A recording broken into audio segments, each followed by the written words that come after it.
মহান আল্লাহর ঘরের মেহমান হতে মক্কার উদ্দেশ্যে বৃহস্পতিবার দুপুর 12টা পর্যন্ত 27টি ফ্লাইটে ঢাকা ছেড়েছেন মোট হজযাত্রীর 14% 11,060 জন। এর মধ্যে মক্কা পৌঁছেছেন 9,549 জন। দুপুরে এ তথ্য জানায় হজ অফিস।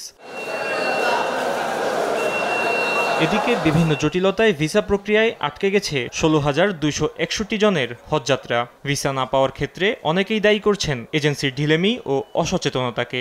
সৌদি সরকার অনেক হোটেলের লাইসেন্স বাতিল করছে, যার কারণে হোটেল ভাড়া করতে না পারার কারণে অনেক এজেন্সি তাদের ভিসা করতে পারেন না। বেসরকারি বিষয়টা নয়, এর মধ্যে কিছু ঘাটতি পড়ে গেছে সৌদি সিস্টেমের মধ্যে কোনো সমস্যা হয়েছে। রোড টু মক্কায় দেশেই দুই দেশের ইমিগ্রেশন সম্পন্ন হওয়ায় ভোগান্তি কমেছে বলছেন মুসল্লিরা। দেশের মানুষের পাশাপাশি ফিলিস্তিনিদের জন্য দোয়া করবেন বলছেন হজযাত্রীরা। গাজায় কত একটা সহিংসতা হচ্ছে ইসরায়েলি মাধ্যমে, নিজের জন্যও দোয়া করব, আমার পরিবারের জন্য দোয়া করব, সারা বিশ্বের মুসলিম উম্মার জন্য দোয়া করব। না, আল্লাহর রহমত আমাদের কোনো ঝামেলা হয় না। পরকালের জন্য যা যা করার জন্য যা করা লাগে সব দোয়া।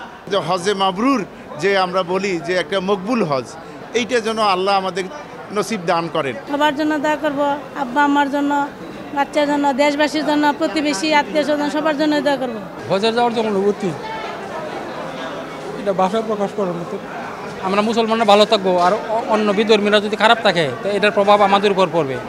সুতরাং আমি মুসলিম উম্মার জন্য দোয়া করবই, এবং সারা বিশ্বের মানুষ যখন ভালো থাকে সেই দোয়াও করবে। টিকিট পেলেও ভিসা জটিলতায় যাদের হজযাত্রা আটকে গেছে তাদের ব্যাপারে দ্রুত সমাধান হবে বলে জানান হজ পরিচালক লোকমান হোসেন। বিগত বছরগুলোতে সৌদি যে সফটওয়্যারের মাধ্যমে আসলে অনলাইন ভিসা প্রসেস করতে, এই বছরে তারা সেই সফটওয়্যারটাকে আপডেট করেছে। আমরা আশা করছি যে একটা সিস্টেম যেহেতু তারা রান করেছে, নিশ্চয়ই খুব দ্রুতই তারা এটা ওভারকাম করে সকলের ভিসা প্রদানের জন্য আন্তরিকভাবে চেষ্টা করবে।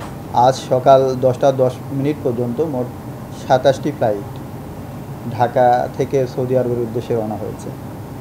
এই 27টি ফ্লাইটে এখন পর্যন্ত 11,060 জন হজযাত্রী সৌদি আরবে পৌঁছেছেন, এবং আজকের দিনে মোট 10টি ফ্লাইট রয়েছে।